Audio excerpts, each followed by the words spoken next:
Right now, investigators rule a weekend fire on the Near East Side accidental. We'll have more on the damage estimates. And we're learning more about the timeline to move production from a Vermont Energizer battery plant to Wisconsin. From the Channel3000.com Alert Center, this is News 3 Now at noon. Good afternoon, I'm Mark Kane. Thanks for joining us. We start with breaking news into the Channel 3000 Alert Center. Richland Center's police chief, Lucas Clements, has been formally charged. According to court records, he's charged with 3 counts of 4th-degree sexual assault and 1 count of theft of property less than $2,500. All of those are misdemeanors. Back in August, we reported a special prosecutor was investigating Clements. At the time, officials did not release details about why he was being investigated. And then there's this. A winter wonderland has come early. Dig out your ice scrapers and keep your hats and gloves on hand because there's more snow on the way for Halloween. Chris Reese is over in the Weather Center to tell us just how much. Chris? Yeah, of course, we're keeping a very close eye on that. It's still a little bit early to truly put the numbers on it, but it does look like we could see some additional accumulating snow. And of course, we were watching the rounds of snow overnight last night. This is the past 12 hours. It was a very quick hitting round that came on through. By the time the sun came up, a lot of that was out of here, and still we're quiet. Clear skies out there right now. We're going to be keeping those clear skies around as we go through today. There are a couple clouds on the horizon at times, and you can still see the white rooftops. Here's what I want to show you. This is visible cloud track. The clouds have moved on out, but you can still see that snowpack kind of left in wake of that system. All of that's going to be melting, though, in time. Temperatures are above freezing. We're at 34 in Madison, Janesville, and Lone Rock, both at 36. Boscobel at 36 as well. Look for those temperatures to warm up a couple more degrees. We'll see those highs right around 38 this afternoon. Overnight tonight, we'll fall below freezing again. Look for those lows into the mid-20s, and then all attention does turn towards that next system that has the potential to impact your Halloween. Thursday, in fact, is an alert day, Mark. We're going to time that out and talk about what some of the amounts do at least look like coming up in Maine weather. All right, can't wait. We'll see you then. Thanks, Chris. Investigators have ruled a fire on the Isthmus over the weekend accidental. The fire Saturday night significantly damaged 2 homes on East Mifflin and North Few Streets. The damage is estimated at $300,000. 2 firefighters had minor injuries and were taken to the hospital. 2 Madison men face charges connected to a cocaine trafficking operation. The investigation led police to a home on Packers Avenue about a mile north of Northport Drive. 56-year-old Gerald Moran and 41-year-old Andre Hansbrough were arrested Thursday morning by a SWAT team and narcotics task force. Inside the home, police found cocaine base, marijuana, cash, cell phones, and drug packaging supplies. In La Crosse County, the Holman Police Department is asking for help finding a missing teen. Maria Ernst has been missing for 3 days. The 15-year-old is 5'3", weighs 175 pounds. She has brown hair and brown eyes. A 14-year-old Virginia girl has been missing for more than a week. Isabel Hicks is believed to be with her mother's ex-boyfriend, Bruce Lynch. He is considered armed and dangerous, and deputies say he has struggled with suicidal thoughts. An Amber Alert was issued Friday. Authorities are asking the public to keep an eye out for Lynch's 2003 Toyota Matrix. The car has a rear passenger door handle missing. UW-Madison Police Department is creating a new position, creating a link between the university and Madison Police. It can be confusing which areas of campus fall under UW Police or Madison Police's jurisdictions. The downtown liaison officer will help with that. In campus-affiliated neighborhoods where Madison is the primary jurisdiction, the liaison officer will be able to provide resources for students and help with safety improvements. House investigators are prepared to hear directly from a current White House official who was on the call when President Trump asked the Ukrainian president to begin political investigations. Nicole Killian has more details from Capitol Hill.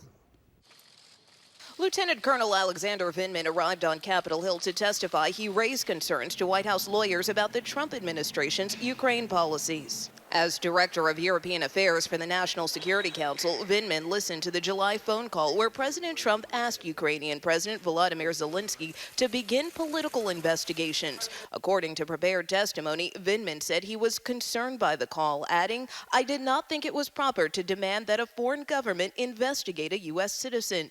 He went on to say such an investigation would undermine U.S. national security. I had a great conversation with the Ukrainian president. President Trump dismissed Vindman's testimony on Twitter, writing, "The Ukraine call concerned today's never-Trumper witness. Was he on the same call that I was? Can't be possible." Were you pressured not to testify? Vindman says he also went to White House lawyers after witnessing EU Ambassador Gordon Sondland telling Ukrainian officials that without the investigations, there would be no meeting between Presidents Trump and Zelensky. Vindman's testimony comes as Democrats plan to hold their first House vote to formalize the impeachment inquiry later this week. We will follow the facts. We will apply the law. We will be guided by the United States Constitution. In a letter to her colleagues, House Speaker Nancy Pelosi wrote the vote should eliminate any doubt as to whether the Trump administration may withhold documents, prevent witness testimony, or continue obstructing the House of Representatives. They realize this process is completely unfair, completely partisan, and they're going to try to spruce it up a little bit. Republicans say they expect every GOP member to vote against the resolution. Nicole Killian, CBS News, Capitol Hill. Now, the White House has been demanding this vote, but aides say they are waiting to see what the resolution looks like before they decide whether or not they'll cooperate. A federal judge has blocked a controversial Alabama abortion ban. The Human Life Protection Act was signed into law by the governor last May and would punish doctors who perform abortions with life in prison. In a 17-page opinion, the judge wrote that the ban violates clear Supreme Court precedent and, quote, violates the right of an individual to privacy, to make choices central to personal dignity and autonomy. Energizer says the closing of its Vermont manufacturing plant and a move to Wisconsin will occur in phases. It's expected to be completed by the beginning of 2021. A spokesperson says there are no immediate job impacts in Vermont and operations will continue through 2020. There are about 90 employees who work there.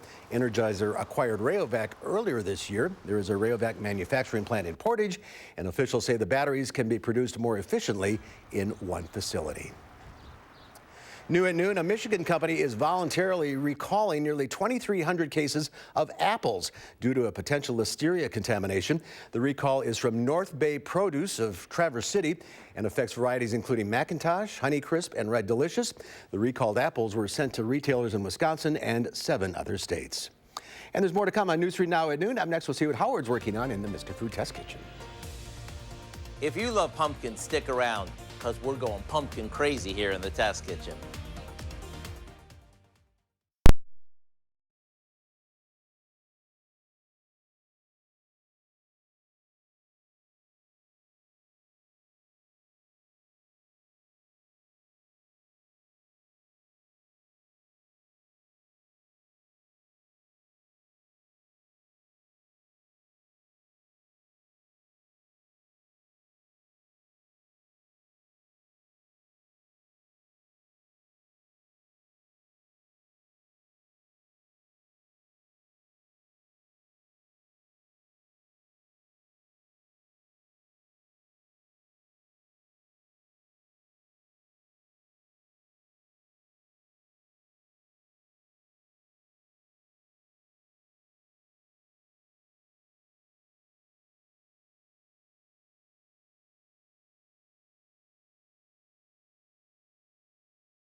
In the last few years, America's love affair with pumpkin has skyrocketed.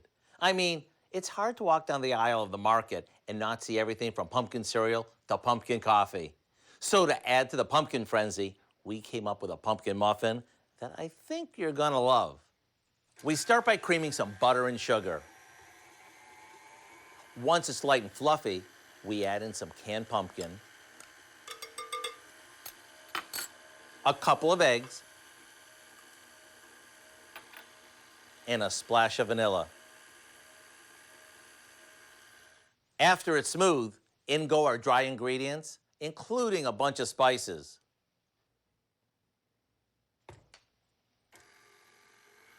This goes into muffin cups that we lined with paper liners, and we top the batter with a homemade streusel topping. After these bake, which takes just minutes, we let them cool slightly before digging in.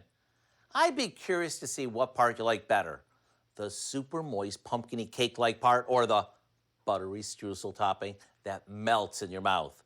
To get the recipe for our pumpkin streusel muffins, all you have to do is visit our website. I'm Howard with Kelly in the Mr. Food Test Kitchen, where today we found a perfectly pumpkin way for you to say, ooh, it's so good. All right, Howard, thank you. Next at noon, the snow arrives early this year, and there's more on the way for the trick-or-treaters later this week. Chris shares how much we can expect next in your first alert forecast.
Well, General Motors has lost billions from the 6-week-long union worker strike, and Amazon has a new perk for Prime members. Wendy Gillette has your Money Watch report. The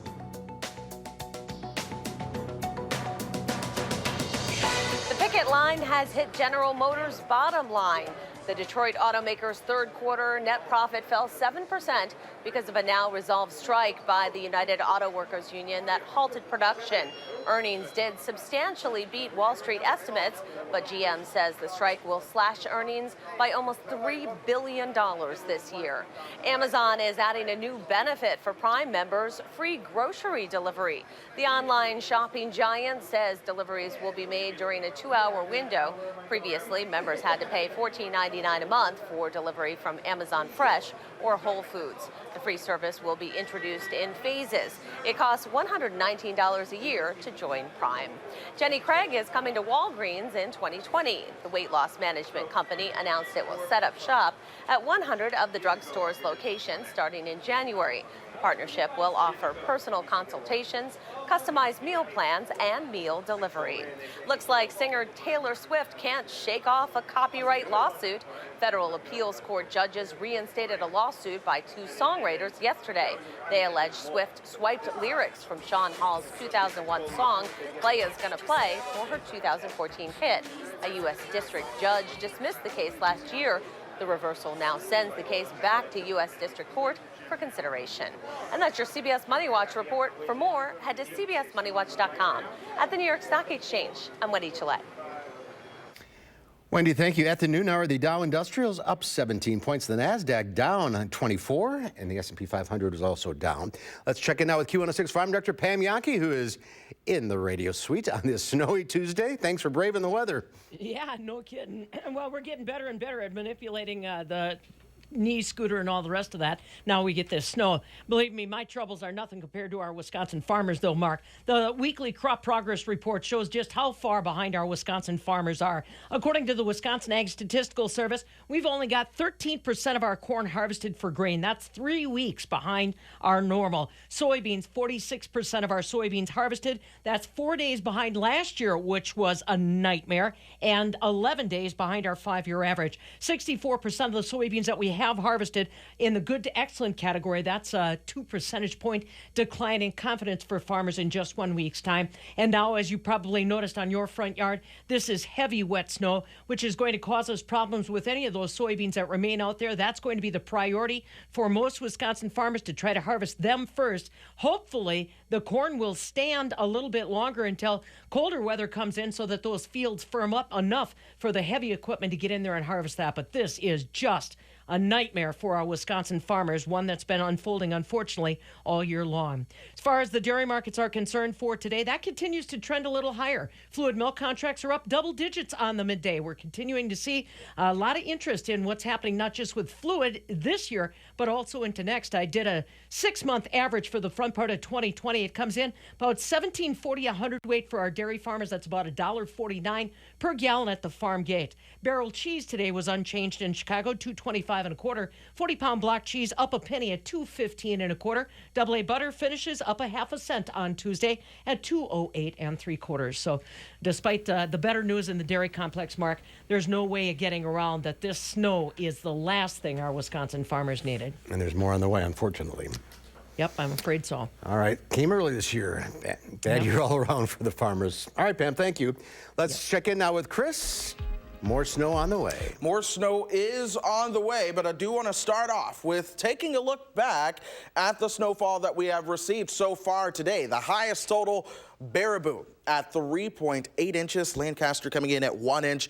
In Madison, we measured 3 inches right here at the station, and I want you to remember that 3-inch number. It's going to come in handy here in just a bit. But here's Doppler track. Over the past 12 hours, we've been clear, but it does show that snow that was very quick hitting earlier on. Now that's moving on out of here, and we do have clear skies. High resolution Doppler giving us a clean sweep as we move into the afternoon. Here's a live look outside right now. Crystal blue sky, and it turned out to be a beautiful day, but it is certainly chilly out there. 34 degrees our temperature right now. Winds coming out of the northwest at 8 miles per hour. We're going to keep that northwesterly wind around as we go throughout the day, but those temperatures underneath that sunshine are starting to warm up above freezing somewhat. 36 in Lone Rock right now. Boscobel also at 36. Platteville, Mineral Point, and the Dells joining us in Madison at 34. But these temperatures are kept a little bit cooler just because we do have that snowpack on the ground. With that snowpack on the ground that you can see here with visible cloud track, a lot of the sun's energy has to go into melting the snow before it can actually warm up those temperatures. So today will certainly remain a cooler day. But I want to talk again about that snowpack on the ground. See, an inch of the 3 inches that we saw fell before midnight last night. This set a new record for October 28th of 1 inch, beating the old record of 0.3 inches back from 2002. That was tied back in 1993 as well. Now for today, we were actually just shy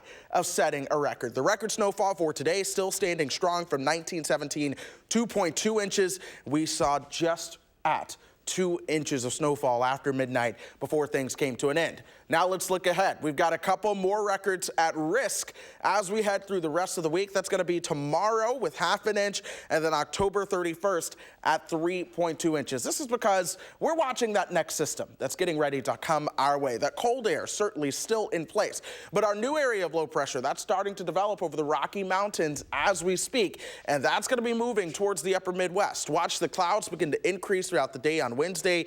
By Wednesday night, we'll start to see some of those snowflakes arriving from the south and west. That's going to take us likely through the day on Thursday. So your Thursday morning commute could see some snow along with that. Be prepared for that. And then by Thursday evening, right around sunset and trick-or-treat time, that's when a lot of the snow will likely come to an end.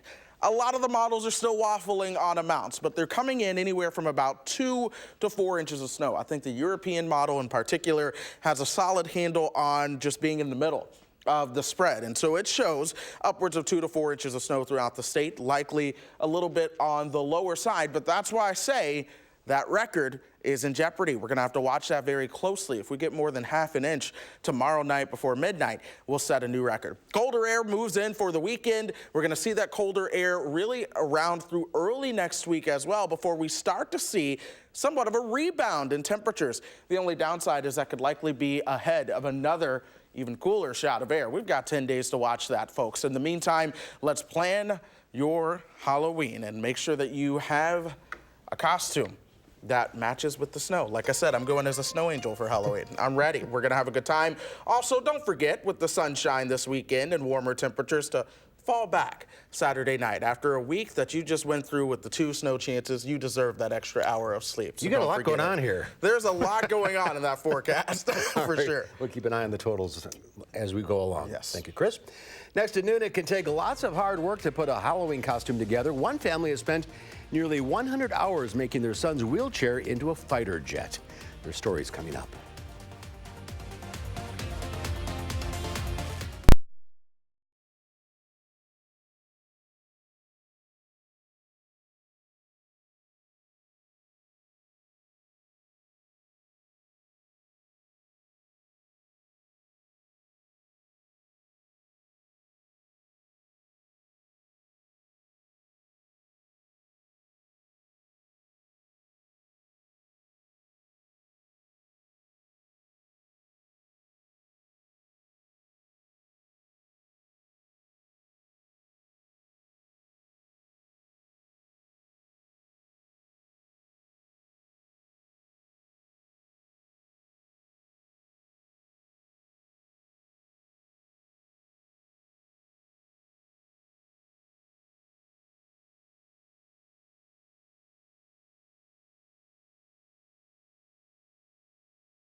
Well, a Massachusetts father pulled an idea from his family tree for this year's epic custom Halloween costume for his son.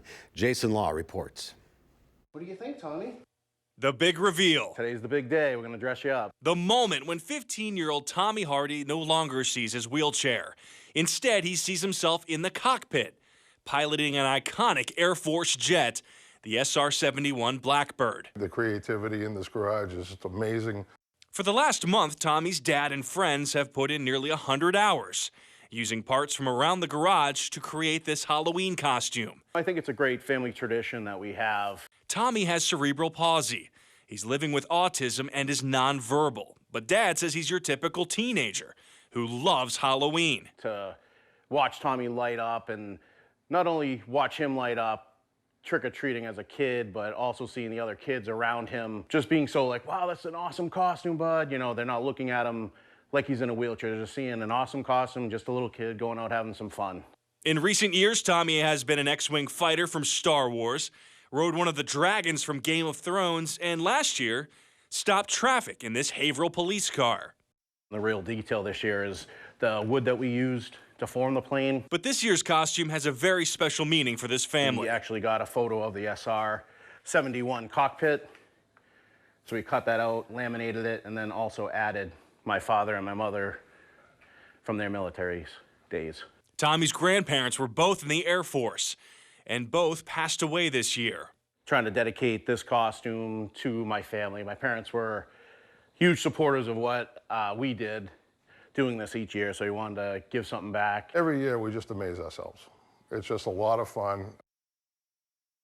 Dad of the Year. One final check of the forecast. Chris? Yeah, we're going to stay partly sunny through this afternoon, but the melting snow is going to keep us cooler. Look for highs in the 30s. Another chance of snow arrives for Halloween. All right, we'll see you back here at 4. Have a great afternoon.